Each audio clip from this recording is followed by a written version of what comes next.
আসসালামু আলাইকুম দর্শক, কেমন আছেন সবাই? আশা রাখবো ভালো আছেন।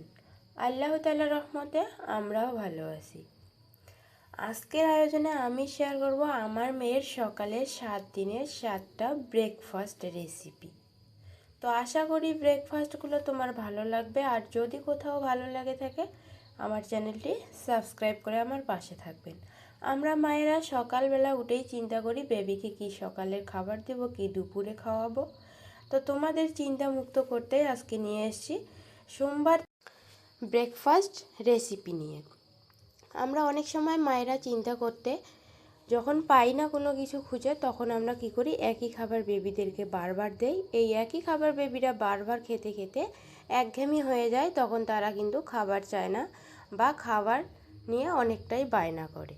তো আজকের আমার এই রেসিপিগুলো যদি তোমাদের জানা থাকে তাহলে 7 দিনে 7টা রেসিপি তাদেরকে ট্রাই করবেন, দেখবেন ওরা অবশ্যই খেয়ে নেবে। তো চলুন শুরু করা যাক। প্রথমেই আসলাম সোমবারে। সোমবার সকালে আমি তাকে দিব, এখানে নিয়েছি আমি একটা ডিমের কুসুম। ডিমের হলুদ অংশটা আমি ভালো করে কাঁটা চামচ দিয়ে ম্যাশ করে নিচ্ছি। আর এখানে আমি অর্ধেকটা আলু নিয়েছি, এখানে আমি রান্নার আলুটা নিয়েছি, তোমরা চাইলে মিষ্টি আলুটাও নিতে পারো। তো আমি আলুটা ভালো করে কাঁটা চামচের সাহায্যে ম্যাশ করে নিচ্ছি। আলু আর ডিমটা আমি আগেই সেদ্ধ করে রেখেছি, আর এখন কাঁটা চামচের সাহায্যে ডিমের কুসুম আর আলুটা ভালো করে ম্যাশ করে নিচ্ছি। এরপর চলে যাব সরাসরি চুলায়।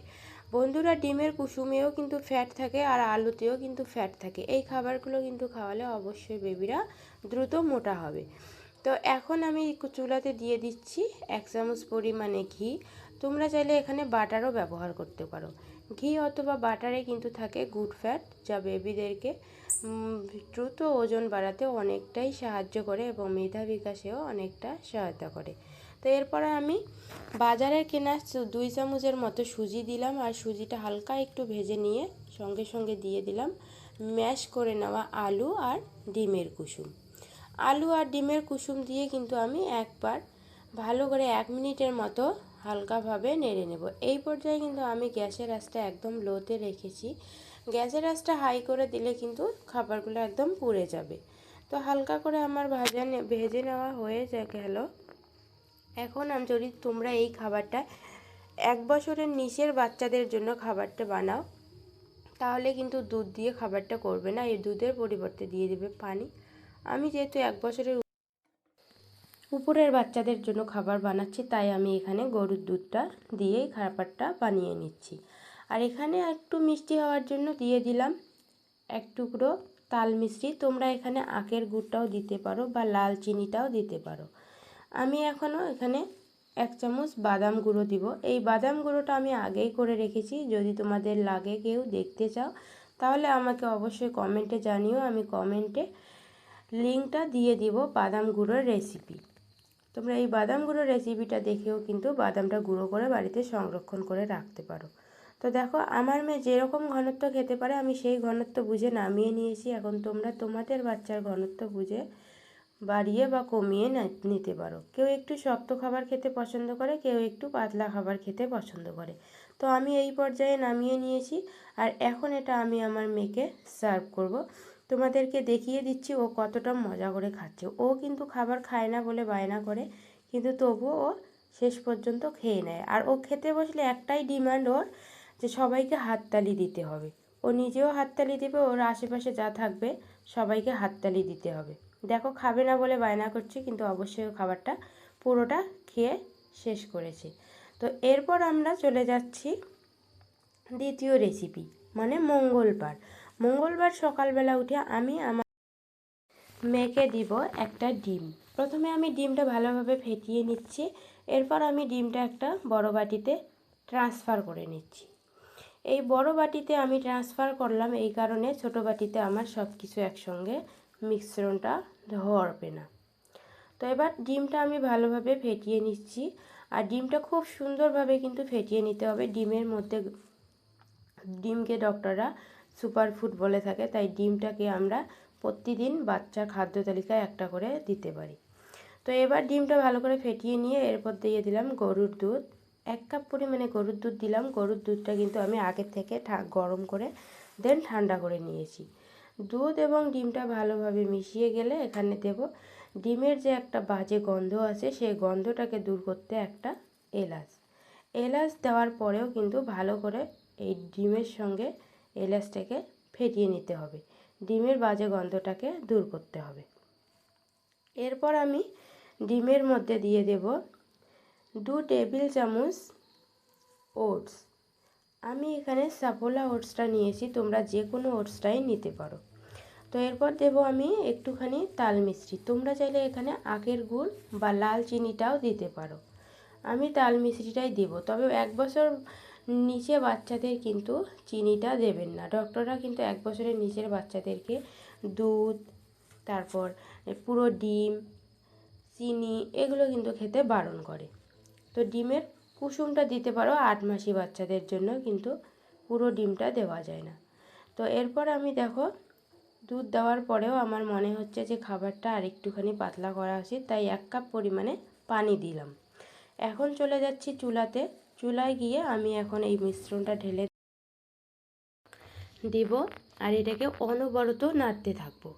এটা কিন্তু নাড়াচাড়া করাটা বন্ধ করা যাবে না, বন্ধ করলে কিন্তু ডিমটা দলা পাকিয়ে আসবে আর বাচ্চারা সেটা খেতে পারবে না। তাই এটা অনবরত নাড়তে থাকবো। আর এটা যতক্ষণ না সেদ্ধ হচ্ছে বা রান্নাটা কমপ্লিট হচ্ছে ততক্ষণ পর্যন্ত নাড়তেই থাকবো। বেশিক্ষণ রান্নাটা করতে হবে না, 2-4 মিনিট রান্নাটা করলেই কিন্তু রান্নাটা আমার হয়ে আসবে। তো এরকম দেখো নাড়তে নাড়তে রান্নাটা অনেকটাই ঘনত্ব হয়ে আসলো। এই পর্যায়ে আমি কিন্তু নাড়াটা বন্ধ করিনি, সব সময় অনবরত নাড়তেই থাকতে হবে। তো বন্ধুরা, ওটস কিন্তু বাচ্চাদের অনেকক্ষণ পর্যন্ত পেট ভরা রাখে এবং পানি শূন্যতাও দূর করে, কোষ্ঠকাঠিন্য দূর করতে অনেকটাই হেল্প করে ওটস। ডক্টররা কিন্তু বাচ্চাদের খেতে বলে। তো দেখো আমার খাবারটা অনেকটাই ঘনত্ব হয়ে আসছে। তোমাদের বাচ্চা যেরকম ঘনত্ব খেতে পারে তোমরা সেই ঘনত্ব বুঝিয়ে নামিয়ে নেবে। আমি এই ঘনত্বে নামিয়ে নিচ্ছি। তোমাদের বাচ্চা যদি আরও ভারী খাবার খেতে পছন্দ করে তো তোমরা আরও একটু জাল করে খাবারটা নামিয়ে নিতে পারো। তো আমি এই রকম পর্যায়ে নামিয়ে নিয়েছি আর আমার মেয়েকে আমি এই রকম পর্যায়ে খাইয়ে দিয়েছি। তো বন্ধুরা, তোমরা এখানে তাল মিছরি না দিয়ে খাবারটা ন্যাচারালভাবে মিষ্টি করার জন্য 2টি খেজুরও ম্যাশ করে দিতে পারো, অথবা এখানে একটা পাকা কলাও কিন্তু ম্যাশ করে দিতে পারো। তাহলেই কিন্তু খাবারটি ন্যাচারালভাবেই মিষ্টি হয়ে যাবে। তো আমি কিন্তু একটু তাল মিছরি দিয়ে খাবারটা মিষ্টি করে নিয়েছি। তবে চাইলে এই খাবারে আর একটা কলা অ্যাড করতে পারতাম, কিন্তু আমি আর কোনো কিছুই অ্যাড করব না, কারণ এই খাবারটা যথেষ্ট পরিমাণে ক্যালোরি বহুল হয়েছে। এখানে দুধ রয়েছে, এখানে ডিম রয়েছে, এখানে মিষ্টি রয়েছে, এখানে ওটস রয়েছে। খাবারটি যথেষ্ট পরিমাণে ক্যালোরি বহুল হয়ে আসছে। তো এরপর চলে যাচ্ছি বন্ধুরা দ্বিতীয় রেসিপিতে, মানে বুধবার। বুধবার আমি আমার মেয়ের জন্য সকালবেলা উঠে আধা ঘন্টা আগে সাবুদানা ভিজিয়ে রেখেছি। আর সাবুদানাটা ভিজিয়ে রাখার কারণে কিন্তু সাবুটা অনেকটাই ফুলে আসে আর এবং রান্নাটা করতেও কিন্তু খুবই কম সময় লাগে। তো সাবুদানাটা ভিজিয়ে রাখার পাশাপাশি আমি গাজরটা গ্রেট করে রেখেছি। এবার চলে যাচ্ছি চুলায়। চুলাতে গিয়ে আমি এখানে কিছুটা পরিমাণে গরুর দুধ নিয়েছি, তোমরা চাইলে এখানে পানি দিয়েও রান্নাটা করতে পারো। তো গরুর দুধটার মধ্যে একটু জাল করে নিয়েছি। এবার এখানে দিয়ে দেব আমি সাবুদানাটা। সাবুদানাটা দেওয়ার পর দেব আমি গাজর। গ্রেট করে রাখা গাজরটা কিন্তু সেদ্ধ হতে খুব বেশি সময় লাগবে না। সাবুদানা, গ্রেট করা গাজর এবং দুধ, এইখানে ভেবে নাও কতটা পুষ্টিকর রয়েছে খাবারটা। আবার এই খাবারটাকে একটুখানি পুষ্টি বাড়িয়ে দেওয়ার জন্য দিয়ে দেব একটা ডিম। ডিমের তোমরা এখানে সাদা অংশটাও দিতে পারো, কেউ চাইলে শুধু হলুদ অংশটাও দিতে পারো। ডিমটা দিয়েও কিন্তু খাবারটা অনবরত নাড়তে থাকতে হবে, নয়তো ডিমটা দলা পাকিয়ে যাবে। এইভাবে অল্প অল্প করে ডিম দেব আর পুরো ডিম রান্নার মধ্যে দিয়ে রান্নাটা ঘুরিয়ে ঘুরিয়ে করে নিতে হবে। ডিমটা দেওয়ার পর খাবারটা হালকা একটু মিষ্টি করার জন্য আমি তাল মিছরি দিলাম। তোমরা চাইলে এখানে একটা খেজুরও দিয়ে মিষ্টি করে নিতে পারো। তো এই পর্যায়ে রান্নাটা আর একটুখানি করে নিয়ে নামিয়ে নেব। তোমরা কিন্তু এখানে একটা ছোটো এলাচ দিয়ে ডিমের বাজে গন্ধটা দূর করতে পারো। আমি ছোটো এলাচটা আমার হাতের কাছে পাইনি, তাই আজকে ছোটো এলাচটা আমি দিলাম না। তো এখন খাবারটা আমি নামিয়ে নিচ্ছি, দেখে নাও কতটা ঘনত্বে রেখেছি। তো তোমরা একটু ঘনত্বটা বাড়িয়ে কমিয়ে নিতে পারো। সাবুদানার এই খাবারটিও কিন্তু যথেষ্ট ক্যালোরি বহুল হয়েছে। বাচ্চাগুলো কিন্তু ভিন্ন ধরনের খাবার দিলে তারা খুব মজা করে খায় এবং অনেক ধরনের পুষ্টিগুণ পেয়ে যায়। এবার চলে যাচ্ছি বৃহস্পতিবারের খাবারে। এখানে আমি 1 চামচের মতো ঘি দিলাম। তোমরা চাইলে এখানে বাটারটাও দিতে পারো। বাটার অথবা ঘি কিন্তু বাচ্চাদের জন্য খুব ভালো কাজ করে। তো এখানে একটা ছোট এলাচ দিলাম, আর এখানে গ্রেট করে রেখেছি কিছুটা পরিমাণ গাজর, সেই গাজরটাও একটু ভেজে নেব। এবার কিছুটা আলুও গ্রেট করে রেখেছি, তোমরা চাইলে এখানে মিষ্টি আলুটা দিতে পারো। আমি রান্নার আলুটা দিয়েছি, আর আমার হাতের কাছে মিষ্টি আলুটা পাইনি। মিষ্টি আলুর কিন্তু গুণাগুণ অনেক বেশি, খাবারের আলুর থেকে মিষ্টি আলুর গুণাগুণটা কিন্তু অনেকটাই বেশি। এখানে মিষ্টি আলু দিলে কিন্তু বাচ্চারা আরও অনেক বেশি পুষ্টি পেয়ে যাবে। এখানে আমি রান্নাটা পানি দিয়ে করছি, তোমরা চাইলে দুধ দিয়েও কিন্তু করতে পারো। তো 2 কাপ পরিমাণে পানি দিয়ে নিচ্ছি আমার গাজর এবং আলুটা সেদ্ধ হওয়ার জন্য। তো এখানে আবারও দিয়ে দিচ্ছি 2 টেবিল চামচ ওটস। আমি এখানে রোলড ওটস নিয়েছি, তোমরা যে ওটস নিতে পারো। তো ওটসটা আমি ভালোভাবে সবজিগুলোর সঙ্গে মিশিয়ে নেব। এরপর 1 টুকরো মিশ্রি দিব। এখানে আবারও বলছি, তোমরা লাল চিনি বা আখের গুড়টাও দিতে পারো এখানে, বা একটা খেজুর দিয়েও কিন্তু খাবারটা ম্যাশ করে নিতে পারো। তো এই কিছুক্ষণ রান্না করার পরেও কিন্তু এই রান্নাটা হয়ে যাবে। 3-4 মিনিট রান্না করলেই কিন্তু খাবারটা একদম রেডি। এই পর্যায়ে আমি একটা আলু ম্যাশার দিয়ে খাবারটা হালকাভাবে ম্যাশ করে নিচ্ছি।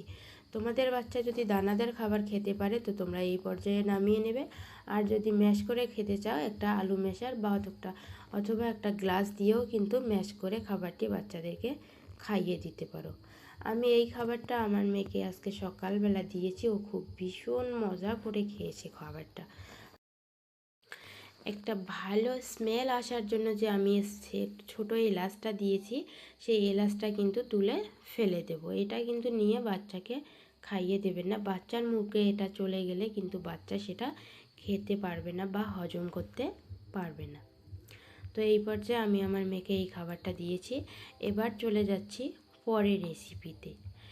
পরের দিন আমি আমার শুক্রবারের রেসিপিটি তোমাদের সঙ্গে শেয়ার করছি। এখানে আমি নিয়েছি কিছুটা পরিমাণে ভাত।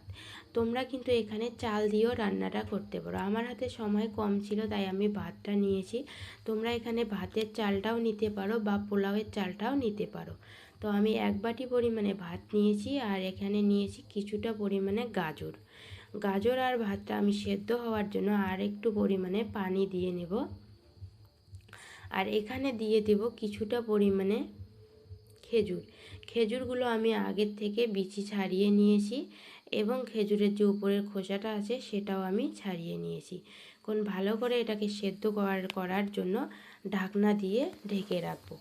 4-5 মিনিট এটাকে সেদ্ধ করে নিলেই কিন্তু খাবারটা একদম সেদ্ধ হয়ে যাবে। তোমাদেরকে দেখিয়ে দিচ্ছি, গাজরটা আমার খুব সুন্দরভাবে সেদ্ধ হয়ে গেছে। এবার দেখো খেজুরটাও কিন্তু সুন্দরভাবে সেদ্ধ হয়ে গেছে। তবুও খাবারটা একটু দানাদার রয়েছে, এই খাবারটাকে একটু হালকা ম্যাশ করে নেব, হালকা একটু দানাদার রেখে বাচ্চাকে খাইয়ে দেব। এটা কিন্তু পুরোপুরি এইভাবে খাওয়ালে বাচ্চা খেতে চাইবে না। আর তোমাদের বাচ্চা যদি চিবিয়ে খেতে পারে তাহলে তোমরা এখানে একটু লবণ অ্যাড করেও খেতে পারো। তো আমি আমার মেয়েকে লবণটা খুব বেশি একটা খাওয়াই না, তো হালকা ম্যাশ করে নিয়েছি। এই পর্যায়ে আমরা খাবারটা খুব ঘন হয়ে গেছে, হালকা একটুখানি পানি দিয়ে খাবারটা একটু পাতলা করে নেব। তো পানি দেওয়াটা তুমি দেখেই নিলে, তোমরা খুব সুন্দরভাবে আমি খাবারটা পাতলা করে মেয়েকে খাইয়ে দেব। খুব বেশি একটা ঘন খাবার এটা খেলে ওরা খেতে চাইবে না, তাই পাতলা করে নিয়েই তাকে খাইয়ে দেব। তো দেখে না, এই রকমভাবে খুব বেশি ঘনও করি নাই, আবার খুব বেশি পাতলাও করি নাই। এই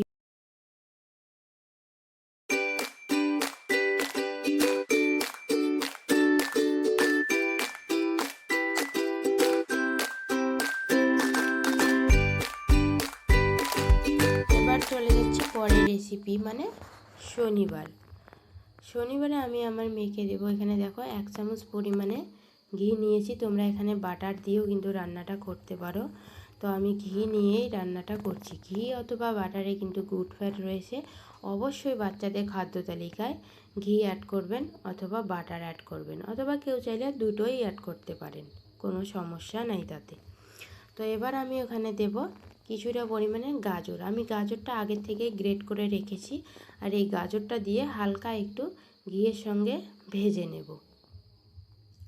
খুবই হালকাভাবে ভাজতে হবে, আর এই পর্যায়ে গ্যাসের আঁচটা একদম লো টু মিডিয়াম আঁচে রাখতে হবে। তো এবার আমি বাজারের কেনা সুজিটা দিয়েছি 2 চামচ। বাজারের কেনা 2 চামচ সুজি তোমরা না দিয়ে বাড়ির বানা চালের সুজিটাও কিন্তু দিতে পারো। তো বাজারের কেনা সুজিটা আমি ভালোভাবে 2 মিনিটের মতো ভেজে নেব। এরপরে দিয়ে দেব এখানে দুধ। তোমরা এখানে পানি দিয়েও কিন্তু রান্নাটা করতে পারো। আমি দুধ দিয়ে দিয়েছি, আর খাবারটাকে একটু মিষ্টি করার জন্য দিয়েছি একটা খেজুর। খেজুরের যে বীজটা আছে বীজটা ছাড়িয়ে খেজুরটা টুকরো টুকরো করে ছিঁড়িয়ে দিয়ে দেব। এবং খেজুরের যে আমি উপরের খোসাটা ছাড়ালাম না, সেটা কিন্তু একটু পরেই ছাড়িয়ে নেব, কারণ এই খেজুরটা খুবই নরম। একটু পরেই খোসাটা আলাদা হয়ে আসবে, আর খোসাটা আমি তুলে ফেলে দেব। এই পর্যায়ে খেজুরটা আমি খাবারগুলোর সঙ্গে ভালো করে ম্যাশ করে দেব, আর একটু জাল করে নেব। তবুও আমার মনে হচ্ছে খাবারটা খুব একটা মিষ্টি হবে না, হালকা একটু মিষ্টি দরকার। একটা খেজুরের মিষ্টিতে খাবারটা মিষ্টি হবে না, তাই আর একটুখানি দিয়ে দিলাম তাল মিছরি। তোমরা এখানে একটা কলাও অ্যাড করতে পারো, বা কেউ চাইলে একটা পাকা আম থাকলে সেই আমটাও ম্যাশ করে দিতে পারো। তবে খাবারের টেস্টটা অনেকটা বেড়ে যাবে এবং খাবারটা আরও বেশি পুষ্টিগুণ হয়ে যাবে। তো এবার আমি বাদামের গুঁড়ো 1 চামচ দিয়ে দেবো। বাদাম গুঁড়োটা কিন্তু আগেই করে রেখেছি, সেই চাইলে আমি লিঙ্কটা তোমাদেরকে দিয়ে দেব, বাদাম গুঁড়োর লিঙ্কটা। তো এখন বাদাম গুঁড়ো দিয়ে যে আমি খোসাগুলো আছে খেজুরের খোসাগুলো তুলে ফেলে দেব, আর তারপর এটা আমি আমার মেয়েকে সার্ভ করব। খোসাগুলো সহ কিন্তু মেয়েদের বাচ্চাদেরকে খাইয়ে দেবেন না, কারণ এই খোসাগুলো গলায় আটকানোর একটা চান্স থাকে। খোসাগুলো তুলে আমি আমার মেয়েকে এটাকে সার্ভ করব।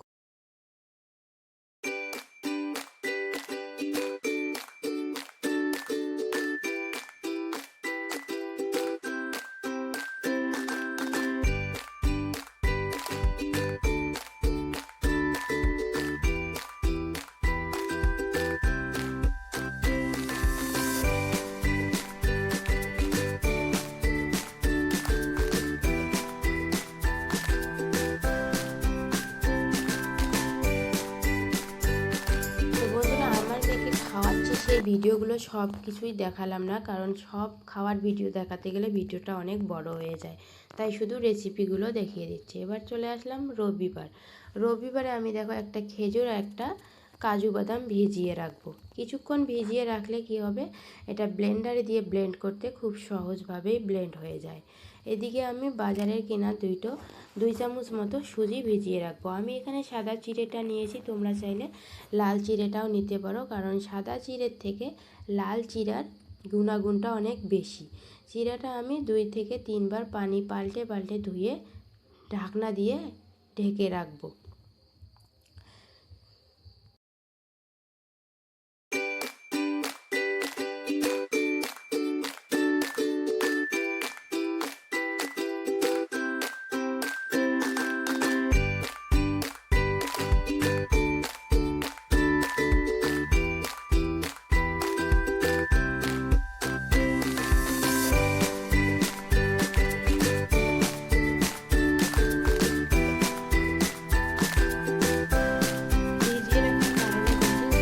অনেকটাই নরম হয়ে এসছে, এদিকে খেজুরটাও নরম হয়ে এসছে। খেজুরের উপরের অংশ যে খোসাটা থাকে সেটা ছাড়িয়ে নিলাম এবং খেজুরের বীজটাও ফেলে দিলাম। কাজু বাদাম এবং খেজুরটা মিক্সচারে দিলাম। এখন আমি চিড়াগুলো মিক্সচারে দিয়ে দেব, আর মিক্সচারে দিয়ে তার আগে আমি এক টুকরো আপেল ভালো করে গ্রেটার দিয়ে গ্রেট করে নিচ্ছি। মিক্সচারে দিয়ে ব্লেন্ড করতে চেয়েছিলাম, কিন্তু গ্রেটার দিয়ে এমনভাবে গ্রেট হয়ে গেছে, এত সুন্দরভাবে ম্যাশ হয়েছে, সেটা আর মিক্সচারে দিতে হলো না। এরপর আমি মিক্সচারে দিয়ে সব কিছু ভালো করে একটা পেস্ট বানিয়ে নেব, তারপর তোমাদেরকে দেখিয়ে দিচ্ছি পেস্টটা কত সুন্দর হয়েছে। এবার চলে যাচ্ছি চুলায় দিলাম 1 কাপ পরিমাণে গরুর দুধ। তোমরা এখানে পানি দিয়েও রান্নাটা করতে পারো। তারপরে এই ব্লেন্ড করা চিড়াগুলো দিয়ে দিলাম, আর এই চিড়াগুলো একটুখানি জাল করে নেব। বন্ধুরা, চিড়া কিন্তু বাচ্চাদের ভাতের বিকল্প কাজ করে। চিড়া খেলে কিন্তু বাচ্চারা অনেকক্ষণ পর্যন্ত পেট ভরা থাকে। আর এখন দেখো আমি ম্যাশ করে নেওয়া আপেলটাও দিয়ে দিলাম। সব কিছু ভালো করে একটুখানি জাল করে নেব, আর এটা ঘনত্ব বুঝিয়ে নামিয়ে নেব। বেবিদের খাবার কিন্তু বন্ধুরা সবসময় হালকা আঁচেই করে নেবেন, কারণ খাবারের যে গুণাগুণ আছে সেটা যেন নষ্ট না হয়। তো এটা নামিয়ে নিয়েছি, আর সুন্দরভাবে ডেকোরেশন করার জন্য দিয়ে দিয়েছি 2টো কাঠবাদাম। তো আজকের ভিডিও এই পর্যন্ত থাকলো বন্ধুরা। ভালো